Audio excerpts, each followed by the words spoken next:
Hello and welcome back to English in Fluency. My name is Alex, and it is a genuine, heartfelt pleasure to have you here with me today.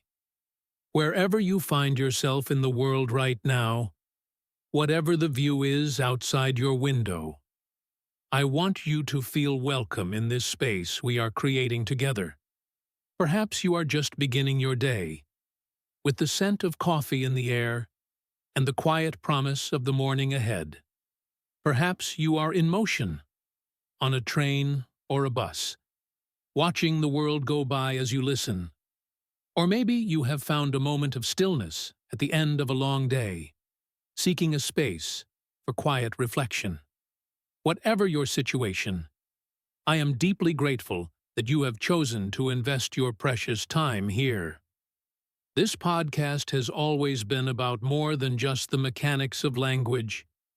It is about using English as a tool to explore the mechanics of life, to understand ourselves and each other a little better. I want to take you back with me to a time in my own life, a time I remember with such clarity. I was in my mid-20s, working at a job I was passionate about. But there was a shadow that fell over my work week every Wednesday afternoon at 2 p.m. That was the time for our weekly creative team meeting. The room itself was bright, with large windows that overlooked the city. But the atmosphere inside was often cold. And that coldness came from one person. Let's call him Mark. Mark was brilliant. There was no denying that. But he used his brilliance like a weapon.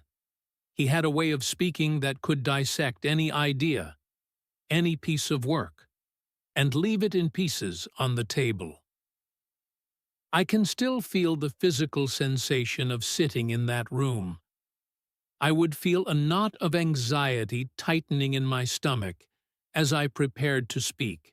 I would present a new concept, my voice trying to sound confident.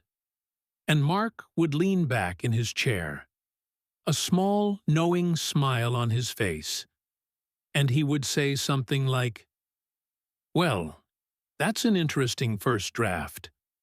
But have you considered how fundamentally flawed the premise is?" He never raised his voice. It was always calm, precise, and devastating. I would leave those meetings feeling hollowed out.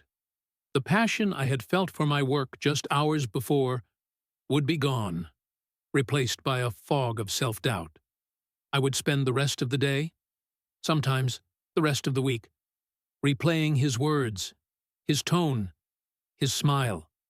I would question my talent, my intelligence, my right to even be in that room.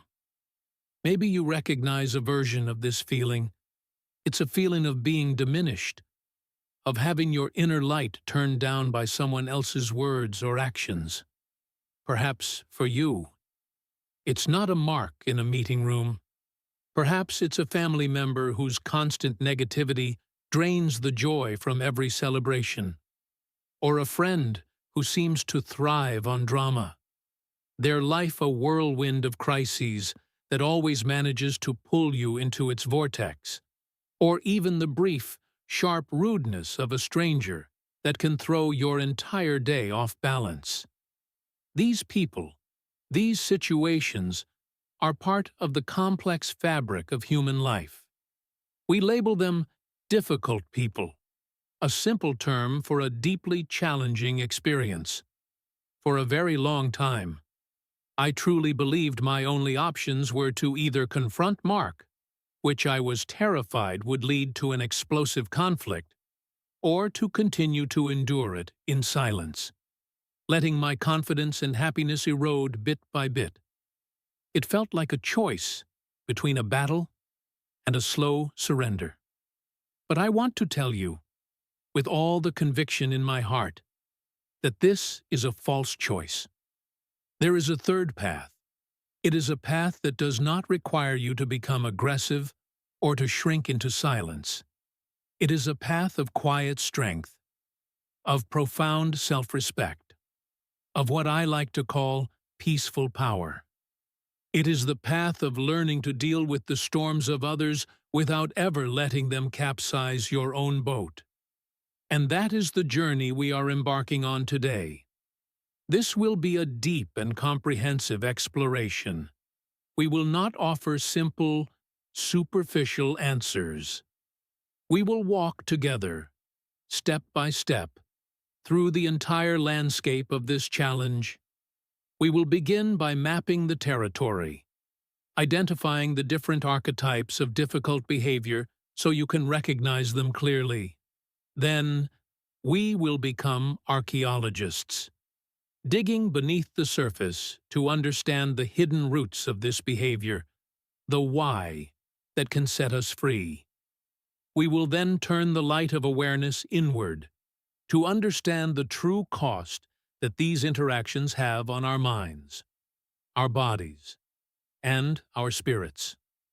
And after we have laid this foundation of deep understanding, we will spend the majority of our time together building your personal toolkit. This is the practical heart of our episode. We will learn the strategies to become the calm, unshakable center of any storm. We will learn the beautiful, essential art of building what I call a peaceful fence, the art of setting boundaries. We will learn how to use the power of listening to de-escalate tension, and how to recognize with wisdom and self-love when the most powerful action is to simply walk away. I will guide you through specific phrases, words you can hold on to and use in your own life.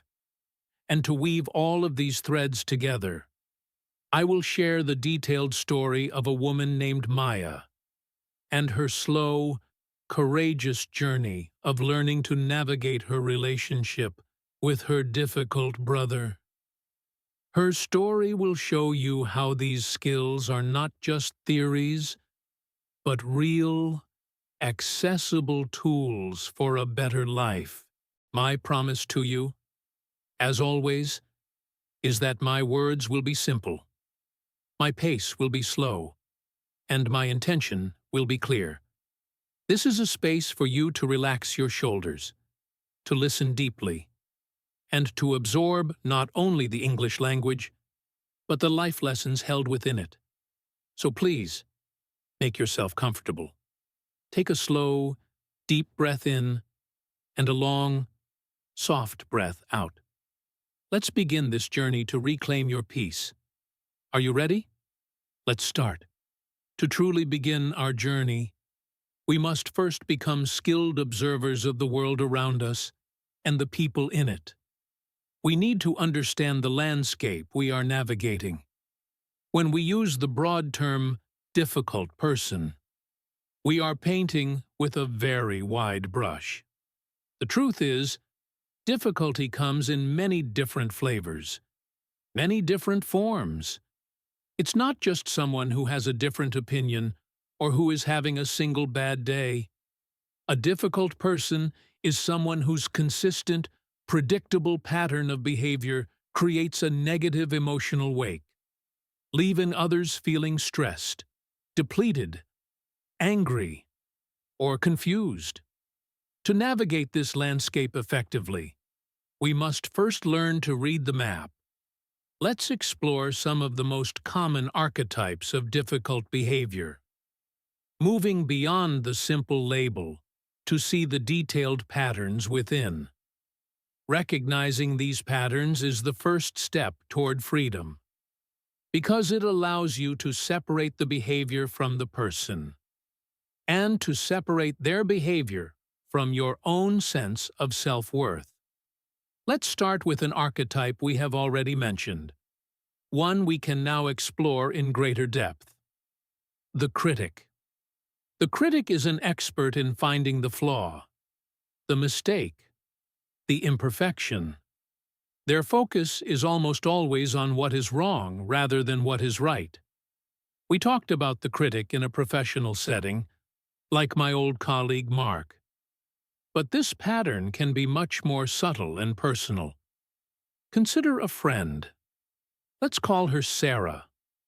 Sarah is a master of the backhanded compliment, a compliment that has a hidden criticism inside.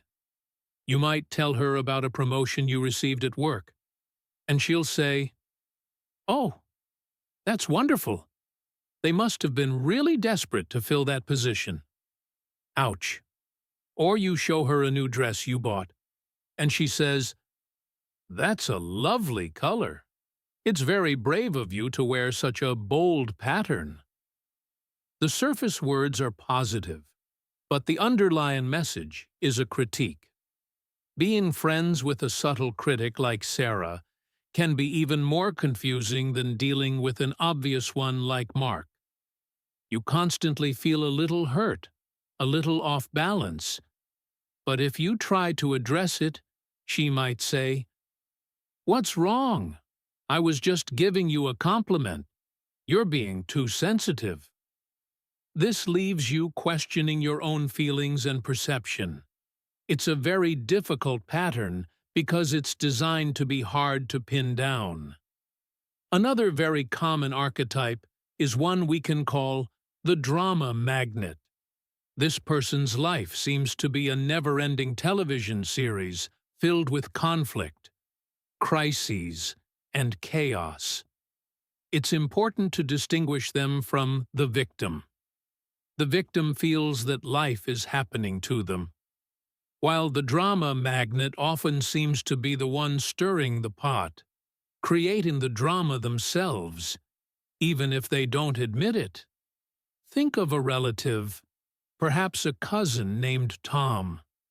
Every time you talk to Tom, there is a new emergency. He's in a feud with his neighbor. He's having a dramatic falling out with a friend. He's discovered a terrible secret about another family member. He speaks in urgent, breathless tones, and his stories are designed to pull you in. He wants you to take sides, to be shocked, to be as invested in the drama as he is. Being around a drama magnet is like being a permanent member of their audience. It is exciting for a while, but it is utterly exhausting. They operate at a high level of emotional intensity, and they expect you to match it. They drain your energy not with sadness, but with chaos. After a conversation with Tom, you might feel agitated, anxious, and completely tangled up in problems that are not yours to solve. Then we have an archetype that can be particularly challenging in close relationships: the competitor. For the competitor, everything in life is a contest, a game to be won. They turn simple conversations into debates, and friendly gatherings into opportunities to prove they are the best, the smartest, or the most successful. Imagine you have a brother-in-law. Let's call him Kevin. You're at a family barbecue, and you mention that you recently ran a 5-kilometer race. Instead of saying, "That's great," Kevin immediately says, "Oh yeah, I ran a 10K last month. My time was under 50 minutes. He's not sharing his experience to connect with you. He's sharing it to one-up you. If you talk about a vacation you took, he will describe a vacation he took that was more exotic or more expensive. The competitor is constantly comparing, measuring, and ranking. Being around them can make you feel like you are perpetually being judged and found lacking. It discourages you from sharing your own joys and accomplishments because you know they will just be used as a setup for them to showcase their own superiority. It creates a feeling of rivalry where there should be connection, and it can make you feel very lonely. Let's also expand our understanding of the silent wall. We spoke of this as someone who gives you the silent treatment. This is a form of passive aggression, a way of expressing anger without using words. Consider a partner or a spouse who uses this tactic. You might have a disagreement about something small, like finances or a household chore. Instead of talking it through, your partner shuts down completely. They won't look at you. They give one-word answers to your questions. They might even leave the room whenever you enter. The silence is not peaceful. It is loud. It is filled with unspoken anger and disapproval. It is a powerful form of control because it often forces the other person to become the pursuer, to beg for communication, to apologize, to do anything to break the unbearable tension. This dynamic is incredibly damaging to intimacy and trust. It makes you feel like you are walking on eggshells, constantly afraid of doing or saying the wrong thing that might trigger another wall of silence. It is a deeply isolating and anxiety-inducing experience. Before we move on, I think it's a valuable exercise in empathy to pause and consider for a moment. How might it feel to be one of these people? Imagine what it must be like to be the critic, to have a mind that is so trained to see the flaw that it struggles to see the beauty. It must be a very stressful and unsatisfying way to experience the world. Imagine being the drama magnet, constantly needing chaos to feel alive, unable to rest in the simple peace of an ordinary day. Imagine being the competitor, feeling a relentless pressure to prove your worth in every interaction, never able to simply relax and be equal with the people around you. We do this not to excuse their behavior, but to humanize it. When we see the potential struggle behind the difficult mask, it becomes a little easier to find the emotional distance we need to protect ourselves. We are not just dealing with a monster. We are dealing with a person who has developed a very unhealthy way of coping with the world. And recognizing these patterns is our first step in learning not to let their coping mechanism become our crisis. Now that we have sketched a map of these difficult behaviors, we are ready to take a deeper step. We are going to become archaeologists of the human heart. We are going to gently dig beneath the surface of these challenging patterns and ask the most transformative question of all. Why? Why does a person develop the habit of being a critic? What is the fuel that feeds the fire of a drama magnet? What deep-seated fear drives the competitor? This exploration into the roots of difficult behavior is perhaps the most profound gift you can give yourself on this journey.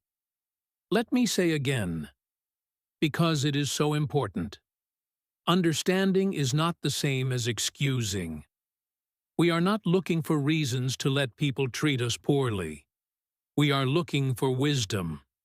And this wisdom serves one primary purpose: to help you stop taking their behavior personally. When you truly grasp the why, you begin to see that their actions are almost never about you. They are a complex, often tragic, broadcast of their own inner state. Their behavior is a story they are telling about themselves. Let's begin with the most fundamental concept of all. One we touched on before, but will now explore more deeply. Unmet emotional needs. Think of a human being like a plant. For a plant to grow straight and strong, and to flower, it needs certain essential things from its environment. It needs healthy soil. It needs sunlight, and it needs water. If a plant is denied these things, it doesn't just die. It tries to survive.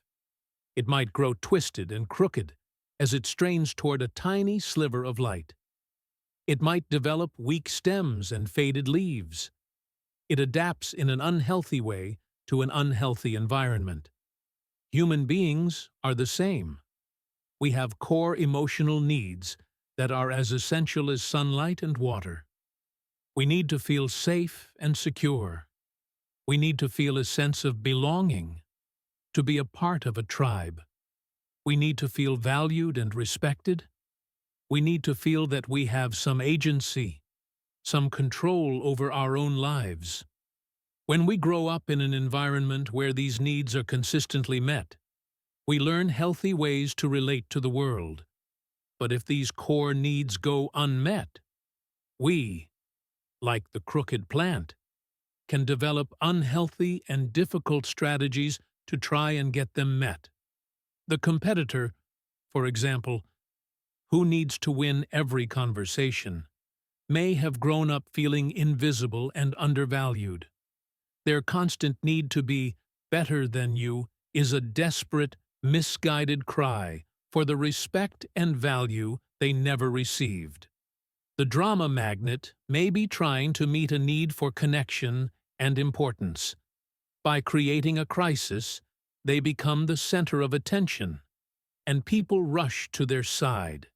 It's a distorted way of creating a sense of belonging, but it's the only way they know.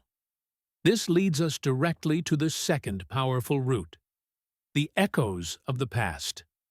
Our childhood is the rehearsal for our adulthood. The patterns of communication and emotional expression we learn when we are young become the automatic scripts we run as adults. For many people with difficult behaviors, these scripts were written in an environment of fear, inconsistency, or emotional neglect. Let's introduce a simple but powerful idea here: the concept of an emotional trigger. An emotional trigger is like an old, sensitive alarm bell inside of us. It was installed a long time ago, during a painful or scary experience. Now, in the present day, when something happens that even slightly resembles that old experience, the alarm bell starts ringing with the same intensity as it did the first time. For example, imagine a person who grew up with a very critical parent, where nothing they did was ever good enough.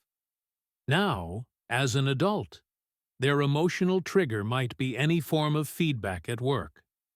Their boss might offer a gentle suggestion for improvement. But what that person hears is the loud, critical voice of their parent. The old alarm bell of "I'm not good enough" starts ringing, and they might react defensively, or shut down, or become overly apologetic. They are not reacting to the current situation. They are reacting to the echo of the past. When you see a difficult person have a very large emotional reaction to a very small problem, you are often witnessing an emotional trigger in action. Seeing it this way can help you step back and think, this isn't about me. This is their old alarm bell ringing. A third, and incredibly potent root, is the pervasive weight of insecurity. We have spoken of this before, but let's now think of insecurity as a mask. Imagine that deep down, a person feels small, fragile, and afraid of being seen as a failure. This feeling is so uncomfortable that they cannot show it to the world. So, they create a mask to wear. A mask that hides their true feeling. Difficult behaviors are often these masks. The mask of arrogance worn by the steamroller hides a deep fear of being seen as unimportant. The mask of anger, worn by someone who gets defensive at the slightest suggestion, hides a deep fear of being wrong or inadequate. The mask of indifference, worn by someone who acts like they don't care about anything, can hide a deep fear of being hurt or rejected. The mask is a form of protection. The problem is, the mask also prevents any real connection. It pushes people away, which only reinforces the person's original feeling of being alone and not good enough. It is a tragic, self-defeating cycle. Finally, let's expand on the idea of being trapped in a prison of negative thinking. Our thoughts are the lenses through which we see the world. If our lenses are smudged with negative patterns, our entire perception of reality will be distorted. We talked about black and white thinking. Let's add another common distortion: catastrophizing. This is the habit of turning a small problem into a worst-case scenario. For example, a person might get a simple email from their boss that says, "Can we talk for a few minutes this afternoon?" A person without this distortion might think, "I wonder what she wants to talk about." But a person who catastrophizes will immediately think, "I'm getting fired. I did something terrible. This is a disaster." They live in a constant state of anticipating the worst, which naturally makes them anxious, defensive, and negative. Another powerful distortion is personalization. This is the belief that everything other people do is somehow a direct, personal reaction to you. If a friend is quiet at dinner, the person who personalizes doesn't think, "Maybe they had a hard day." They think, "They must be mad at me. What did I do wrong?" Living with these thought patterns is like having a professional worrier inside your head all day long. It is exhausting, and it makes authentic, peaceful interaction with others almost impossible. So, when we stand before a difficult person, we are not just seeing their behavior in the moment. We are seeing the result of their unmet needs, the echoes of their past, the mask of their insecurity, and the prison of their thoughts. We are seeing a crooked plant, straining for the light in the only way it knows how. Does this mean we must tolerate being in the shade of their crooked branches? Absolutely not. But understanding the nature of the plant gives us the wisdom to move into our own sunlight, without needing to get angry at the plant for being what it is. This understanding is your freedom. It is the key that unlocks the cage of taking it personally, and allows you to choose a response that is rooted not in reaction, but in wisdom. Now that we have journeyed outward to map the behaviors and inward to understand their roots, it is time for the most crucial part of our self-awareness. We must turn the spotlight fully and honestly upon ourselves. We must gently and courageously examine the real, tangible impact that these interactions have on our inner world. This is not about blame. It is about acknowledgement. Because when we can clearly see the cost of living with this emotional friction, we find the motivation to make a change.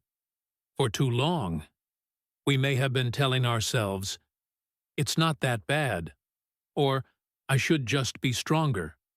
But today, we give ourselves permission to see the truth.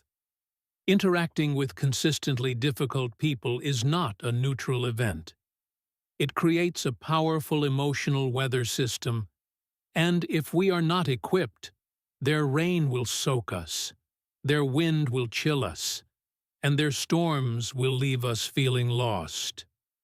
Let's begin with the impact on our minds, what we earlier called the mental fog. Let's deepen our understanding of this. It's more than just a lack of focus. It's a state of mental preoccupation. Your mind becomes hijacked. Think of your mental energy as a budget of 100 coins to spend each day. A healthy, peaceful interaction might cost 1 or 2 coins, but a tense, 30-minute conversation with a critic or a drama magnet can cost 50 or 60 coins. The rest of your day, you are operating on a severe deficit. This is why you feel you can't think clearly. You are mentally bankrupt. This preoccupation also leads to what we can call the lingering echo. This is a phenomenon where the difficult person's words continue to play on a loop inside your head long after they are gone. A critic might say one negative thing to you, but you will repeat that one thing to yourself 100 times throughout the day. Their external voice becomes your internal voice. This is incredibly damaging because it begins to poison your self-talk. You start to criticize yourself in the same way they criticize you. The conversation ends, but the assault continues, because you are now carrying it on inside your own mind. Next, let's be very clear about the physical toll. Our bodies are the physical record keepers of our emotional lives. They do not lie. When your mind is in a state of stress from dealing with a difficult person, your body is in a state of alarm. We talked about the fight or flight response. Let's understand this better. This response is designed for short-term, life-threatening emergencies, like running from a tiger. The problem is, your nervous system doesn't know the difference between a tiger and a critical boss. It reacts in the same way. It floods your body with stress hormones. Your blood pressure rises. Your digestion slows down. Your muscles tense up, ready for a fight or a run. This is fine if it happens once in a while, but if you live or work with a difficult person, your body can be stuck in this emergency state for hours every day. This chronic stress is not just a feeling. It is a physical reality that wears down your body. It can lead to chronic headaches, back pain, stomach problems like ulcers or irritable bowel syndrome. It weakens your immune system, making you more susceptible to colds and other illnesses. It disrupts your sleep, leaving you feeling perpetually tired. This is not in your imagination. Your body is paying a real, physical price for the emotional stress you are enduring. Let's also explore the concept of second-hand stress. Emotions, particularly strong negative ones, can be contagious. Have you ever been in a great mood, and then you walk into a room where two people have just been arguing? Even if they are silent, you can feel the tension in the air. You might suddenly feel your own mood drop. This is second-hand stress. Our nervous systems are wired to attune to the nervous systems of others. It's an ancient survival mechanism. Think of it like a tuning fork. If you strike one tuning fork and hold it near another, the second one will start to vibrate at the same frequency. When you are in the presence of a highly anxious, angry, or negative person, their emotional frequency can literally cause your own system to start vibrating in sympathy. You are catching their stress. This is why you can feel completely exhausted and agitated after spending time with a drama magnet. Even if you barely said a word, you have been marinating in their emotional storm, and your own system has absorbed the turbulence. And finally, let's not underestimate the slow, quiet erosion of your spirit, the draining of your inner light. This is the most subtle, but perhaps the most profound impact of all. Our natural state is one of openness, creativity, and joy. When we are constantly on guard, walking on eggshells, defending ourselves from criticism or negativity, we begin to close down. We stop sharing our ideas for fear of being criticized. We stop sharing our joy for fear of it being diminished. We become smaller, more cautious, less vibrant.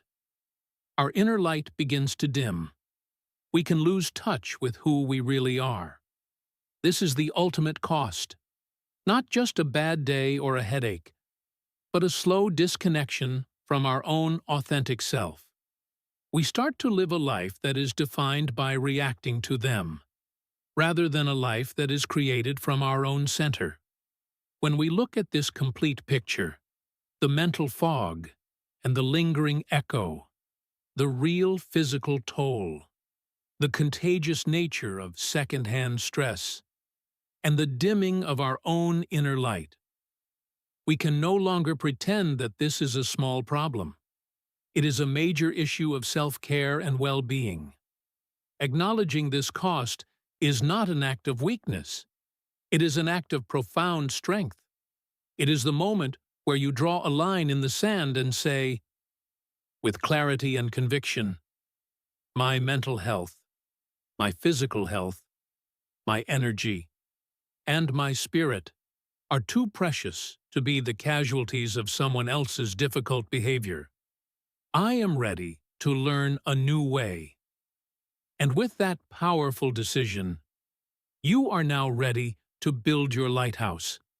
You are ready to learn the strategies that will not just help you survive the storm, but will teach you how to navigate it with wisdom, calm, and unshakable self-respect. We now stand at the most vital and empowering part of our entire journey together. This is where understanding blossoms into action. We have mapped the terrain. We have explored the routes. We have felt the impact. Now, we build. We will now learn, in detail, the practical, actionable strategies that will become the very structure of your lighthouse, a beacon of calm and strength in any storm. I want you to think of these not as a set of rigid rules, but as a collection of powerful tools. Like any skilled craftsperson, you will learn which tool to use for which situation. These skills, once practiced, will become a part of you, a new way of being in the world that is rooted in self-respect and peace. Strategy 1. Becoming the calm center, your anchor in the storm. This is the foundational practice, the ground upon which your entire lighthouse is built. When you are confronted with the high emotional energy of a difficult person, their anger, their anxiety, their drama, your most powerful and counterintuitive response is to access your own deep well of calm. Why? Because a reaction born of anger or fear instantly surrenders your power. You are meeting their storm with your own storm, creating a hurricane. But when you respond from a place of calm, you become the anchor that holds the ship steady. You don't get pulled into their emotional current. So, how do we find this calm when our body is screaming, danger? We already practice the 4-7-8 breath, a powerful tool for your nervous system. Let's add another technique for moments of intense stress. This is called grounding. It is a simple mindfulness practice that brings you out of the swirling thoughts in your head and into the physical reality of the present moment. You can do this anywhere, anytime, and no one will even know you're doing it. Let's try it together right now. As you are listening, feel your feet on the floor. Really feel them. Notice the pressure, the texture of your socks or shoes. Now, feel the weight of your body on the chair or bed. Feel the solidness of the surface beneath you, holding you up. Now, gently look around the room and silently name 5 things you can see. For example, I see a lamp. I see a book. I see a window. I see a blue cup. I see a pen. Next, name 4 things you can feel physically. I feel the softness of my sweater. I feel the cool air on my skin. I feel the chair against my back. I feel my phone in my hand. Then, 3 things you can hear. Listen closely. I hear my own breathing. I hear the hum of a computer. I hear a distant car. Then, 2 things you can smell. And finally, 1 thing you can taste. This simple exercise, 5, 4, 3, 2, 1, pulls your attention out of the emotional storm and anchors you in the safety of the present moment. It is an incredibly powerful way to create that sacred pause before you respond. Strategy 2. The gentle art of listening. Building a bridge of calm. This strategy can feel like the hardest one to practice, but it can be the most transformative. When someone is being difficult, our instinct is to defend, to argue, to correct. The gentle art of listening asks you to do the opposite. It asks you to listen not to form your rebuttal, but to understand the feeling behind their words. Remember, listening does not equal agreeing. It is a tool for de-escalation. Let's break down what real active listening looks like. First, there is reflecting feelings. This is when you act like an emotional mirror. You listen to their words, and you guess the feeling underneath. Let's say a coworker is complaining angrily. "I can't believe this project deadline was moved up. It's impossible. No one ever thinks about us." Your instinct might be to say, "Well, we just have to work harder." But an active listener would reflect the feeling. You would say, "It sounds like you're feeling incredibly stressed and overwhelmed by this sudden change. Can you feel the difference?" The first response creates opposition. The second one creates connection. Second, there is summarizing content. This is where you briefly repeat back the facts of what they said, in your own words. This shows them you have not only heard their feelings, but also the details of their problem. You could follow up your first statement by saying, "So, if I'm hearing you right, you're worried that there's no way to get all the work done by the new deadline without sacrificing quality." This simple act of summarizing makes people feel deeply heard and validated. Third, there is asking open-ended questions. These are questions that can't be answered with a simple yes or no. They invite the person to say more. After listening, you might ask, "What would be the ideal solution for you in this situation?" Or, "What's the biggest challenge for you right now?" Often, when you use these three techniques together, reflecting feelings, summarizing content, and asking open questions, the person's anger will visibly soften. You have built a bridge of calm communication into their storm, and they might just be willing to walk across it. Strategy 3. Building your peaceful fence. The loving art of boundaries. This is perhaps the most life-changing skill you can learn. A boundary is not a wall. A wall is a sign of fear, designed to keep everyone out. A fence is a sign of respect, designed to show people where your property line is so they don't accidentally walk on your garden. A boundary is a clear, kind instruction to others on how they are allowed to treat you. We've learned the basic formula. I feel, when you, I need. Let's now expand on this. It is crucial to start setting boundaries in low-stakes situations first. Don't make your first attempt a major confrontation with the most difficult person you know. Practice on smaller things. For example, if a friend is always 15 minutes late, you could practice by saying, "I feel a bit disrespected when I have to wait for a long time.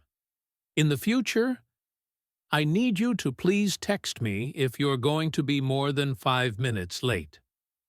This is a small, reasonable request that lets you practice the skill. Now, let's talk about the inevitable pushback. People who are used to walking all over your garden will not be happy when you build a fence. They may react with anger. "How dare you speak to me like that?" Guilt tripping? "I can't believe you're being so selfish after all I've done." for you, or by simply ignoring the boundary. You must be prepared for this. Your job is not to fight back. Your job is to calmly hold your ground. Think of yourself as a calm, broken record. You don't need new words.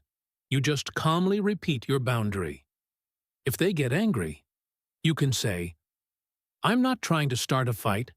I am just telling you what I need." If they try to make you feel guilty, you can say, "I can care about you and also care about my own needs at the same time. And what I need is..." If they ignore it, you may need to add a consequence. For example, with the late friend, if they are late again without texting, you might say, "As I mentioned, my time is really important to me. I can only wait for 5 minutes. If I don't hear from you, I'll have to leave." This is not a punishment. It is you taking care of yourself. This is the heart of building your peaceful fence. Strategy 4. The shield of perspective. Protecting your inner world. This strategy is your internal defense system. It's about managing your own thoughts so that the difficult person's words and actions do not penetrate your peace of mind. We practice the mantra, "This is their storm, not my boat." Let's add another powerful mental tool, the helicopter view. When you are in a tense interaction, imagine that you can gently float up out of your own body, like a helicopter rising into the air. From this high vantage point, look down on the scene. See yourself. See the other person. See the room you are in. From up here, the situation looks much smaller. The emotional intensity is less. You can see the dynamic more clearly. You can see that this is just one small moment in your entire life. You can see the other person not as a giant monster, but as a struggling human being. From this helicopter view, you can ask yourself a wise question. What is the most peaceful and self-respecting way for me to handle this situation right now? This mental shift from being in the drama to being an observer of the drama gives you the clarity and emotional distance you need to choose your response wisely. Strategy 5. The gentle exit. The wisdom of walking away. There will be times when no amount of calm breathing, active listening, or boundary setting will work. There will be times when the other person is simply committed to their anger or negativity. In these moments, the most courageous and self-loving act is to leave. An exit is not a failure. It is a graduation. It is you deciding that you have graduated from the school of this particular toxic dynamic.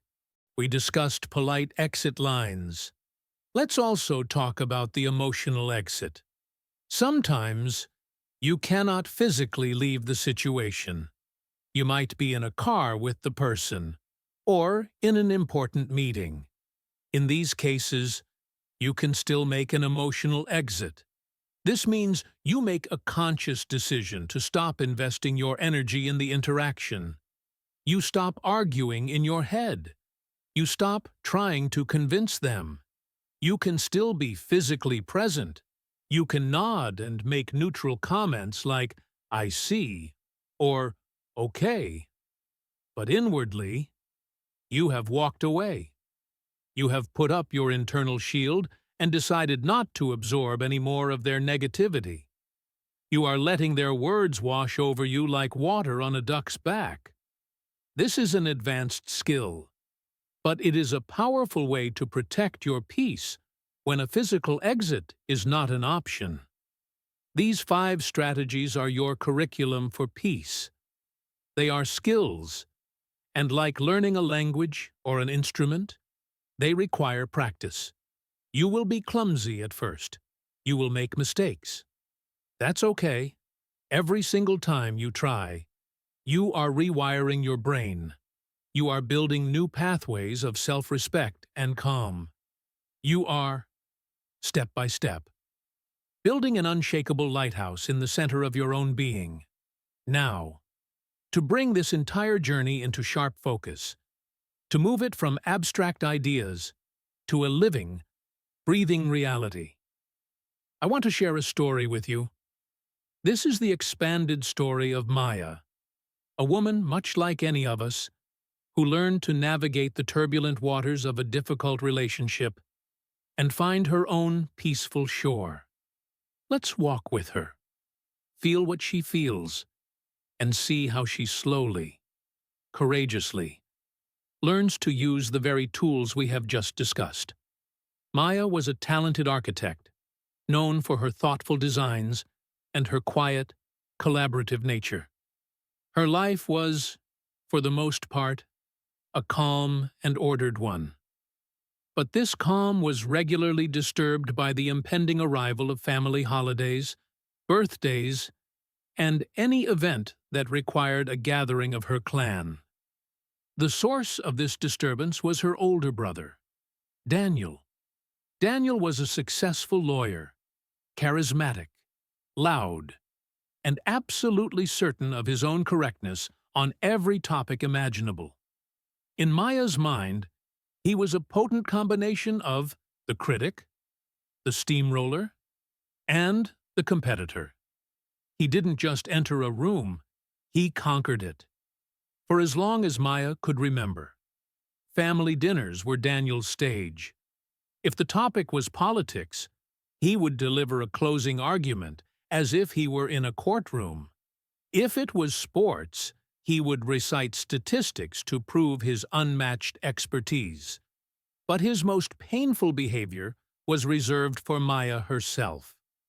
He seemed to view her more artistic career path as less serious than his own. He would offer her advice that felt like sharp-edged stones. Maya, that building you designed is nice. A bit derivative of the Scandinavian school, don't you think? You need to find your own voice. He would say this with a magnanimous smile, as if he were bestowing a great gift of wisdom upon her. Each comment left a small, invisible bruise on her confidence. Maya's long-standing coping mechanism was camouflage. She would make herself as small and unnoticeable as possible. She would ask him questions about his work to keep the focus on him. She would dress in muted colors. She would avoid sharing any news about her own life, good or bad, because any news was an invitation for his critique or his one-upmanship. The cost of this strategy was immense. She would leave these gatherings feeling not only angry at him, but profoundly disappointed in herself. A voice inside her would whisper, "Why didn't you say something? Why do you let him treat you like that?" The feeling of powerlessness was a heavy blanket she carried for days afterward. The turning point came not with a bang, but with a quiet observation. She was at her nephew's 5th birthday party. The children were playing a game, and one little girl fell and scraped her knee. She started to cry. Another little boy, not much older, walked over, patted her gently on the back, and said, "It's okay to be sad. Do you want me to sit with you?" Maya watched this simple, profound act of kindness and empathy, and something inside her shifted. She thought, "That little boy knows how to respond to pain better than I do. I respond to my own pain by disappearing." That evening, Maya made a decision. She didn't want to fight with Daniel. She just wanted to stop disappearing. This began her quiet period of study. She devoured books and podcasts on communication and emotional intelligence. She learned about the tools we have been discussing.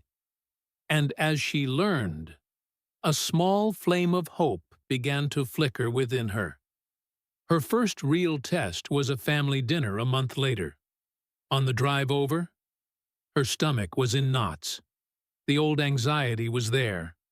But this time, she had a plan. In her car, she practiced her 4-7-8 breathing.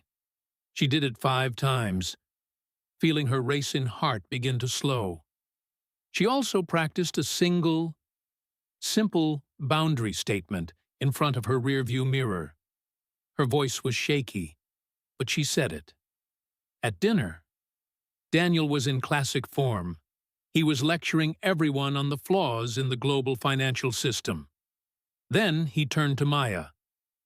"So, Maya, still playing with your little building blocks?" he said with a wink. The whole table chuckled politely. In the past, Maya would have shrunk, but this time, she paused. She took one slow, silent breath. She looked directly at him, not with anger, but with a calm neutrality, and she said her practiced line. "Daniel, I feel hurt when you joke about my work like that. My career is very important to me." The silence that followed was deafening. It felt like a minute, but it was probably only 5 seconds. Daniel was so taken aback he was speechless. No one had ever called him out so directly, yet so calmly. He eventually mumbled, "Oh, come on." "I was just kidding." But the power dynamic in the room had fundamentally shifted. Maya hadn't shouted. She hadn't insulted him. She had simply held up a mirror to his behavior. She felt a tremor of fear, but beneath it, for the first time, she felt a solid core of self-respect. This was not an instant fix. Progress was not a straight line. A few months later, Daniel found a new way to push her buttons. He started giving her unsolicited financial advice, emailing her articles on investment strategies, implying she wasn't managing her money properly. This was harder for Maya because it felt more personal and invasive. Her first instinct was to ignore it, hoping it would stop. But it didn't. She talked about it with a close friend, Chloe. Chloe was a great active listener. She didn't give advice. She just reflected Maya's feelings. "It sounds like you feel he's crossing a line and not respecting your privacy," Chloe said. Hearing her own feelings reflected back to her gave Maya clarity. She realized she needed to set another, firmer boundary. The next time Daniel brought it up on the phone, Maya took a breath and used the full formula. "Daniel, I know you mean well, but I feel stressed and controlled when you send me unsolicited financial advice. I need you to trust that I am capable of managing my own finances, and I need you to stop sending me those articles." This time, Daniel pushed back hard. "I'm just trying to help you. You're being ungrateful." Maya's heart pounded. The urge to back down, to apologize, was immense. But she remembered the calm, broken record technique. She said, her voice steady, "I hear that you're trying to help, but as I said, I need you to stop. This is not open for discussion." Then, she used a gentle exit. "I have to go now, but I'll talk to you next week." And she hung up. She was shaking, but she knew she had done the right thing for herself.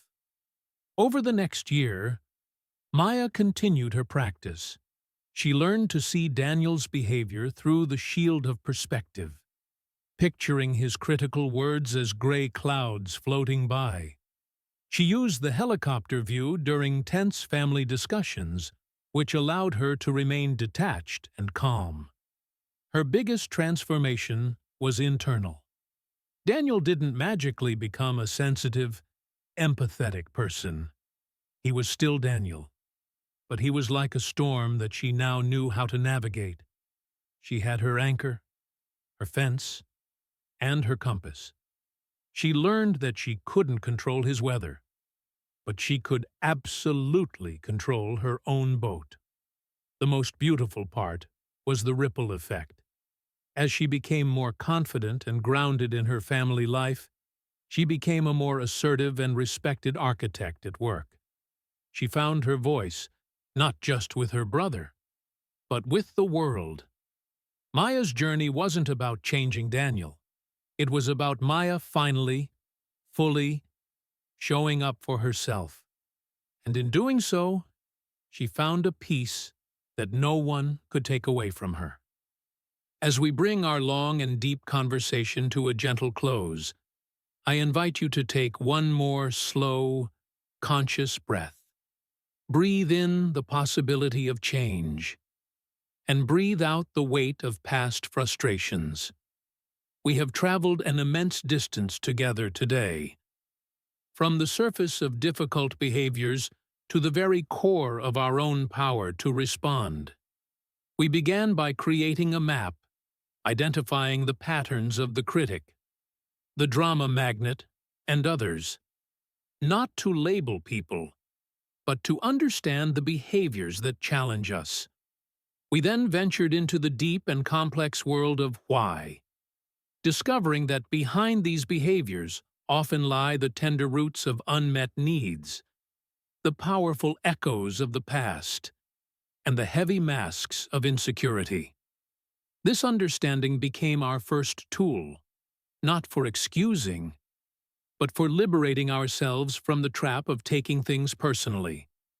We then stood before the mirror of self-awareness and acknowledged the real costs of these interactions on our minds, our bodies, and our spirits. And from that place of honest seeing, we began the empowering work of building our lighthouse. We learned to find our anchor in the storm by becoming the calm center. We learned to build bridges with the gentle art of listening. We learned the life-changing skill of building our peaceful fence through clear, kind boundaries. We learned to protect our inner world with the shield of perspective, and to honor ourselves with the wisdom of the gentle exit. And through Maya's story, we saw that this is not a journey of one single, dramatic victory, but a quiet, courageous practice of showing up for ourselves. Again and again, it is a journey of finding our own calm, clear voice, not to win arguments, but to honor our own truth.